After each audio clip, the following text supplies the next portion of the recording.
Everyone, I hope all of you are fine. I am miss रूसा, welcome to रूस insight. आज बात करेंगे सर्कल टाइम के बारे में। सर्कल टाइम ऑर्गेनाइज करते वक्त आपने इस चीज़ का ख्याल करना है कि आपका जो दौरानिया है वो ज़्यादा तवील नहीं होना चाहिए और आपने शॉर्ट टाइम के लिए उसको कंडक्ट करना है।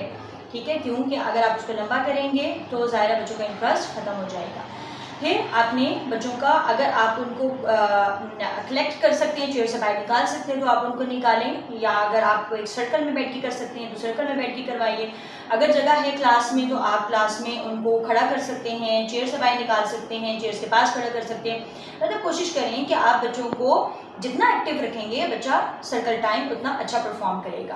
अपनी क्लास में आपने डिसिप्लिन भी मेंटेन करना है। जो टॉपिक आप चूज कर रहे हैं, जैसे आपने क्लास में जो पढ़ाना है वो सर्कल टाइम में एडेड होता है। जैसे आप जो दुआ पढ़ा रहे हैं, जो भी कुछ आप पढ़ा रहे हैं, पोएम, जो भी आपका सर्कल टाइम में इंक्लूड है चीज़ें, वो चीज़ें आप करवाएं। जैसे सॉन्ग्स करवाएं बच्चों को, ताकि बच्चे याद करें, क्योंकि मॉर्निंग टाइम बहुत इंपॉर्टेंट होता है। तो जो बच्चे उस टाइम पे जो पढ़ते हैं, याद करते हैं, उनको बहुत अच्छे तरीके से याद होता है। इसलिए सर्कल टाइम सुबह में करवाया जाता है, और ताकि बच्चे फ्रेश उन चीज़ों को लर्न करें। ठीक है, इसके लिए जो आपने एवियर्स वगैरह यूज़ करने हैं वो बहुत क्लियर होने चाहिए, अच्छे होने चाहिए, विजिबल होने चाहिए, ताकि बच्चों को प्रॉपर्ली समझ आए, उनको पता चले कि वो क्या पढ़ रहे हैं, किस तरीके से पढ़ रहे हैं। और जो चीज़ें आप उनको दिखा रहे हैं वो बहुत अट्रैक्टिव होनी चाहिए, कलरफुल होनी चाहिए, ताकि बच्चों की अटेंशन उनकी तरफ जाए और बच्चे उस टाइम को एंजॉय करें। हर बच्चे को आपने बोलने का मौका देना है। अगर कोई बच्चा क्वेश्चनिंग कर रहा है तो आपने उसको अपॉर्चुनिटी ज़रूर प्रोवाइड करनी है ताकि वो बात करे। ठीक है, ऐसा नहीं करना है कि अगर कोई बच्चा क्वेश्चन कर रहा है, कि कोई चीज़ उसको नहीं समझ आ रही है, वो बात करना चाह रहा है, उसको बीच में से काट दिया या उसको मौका ना दिया।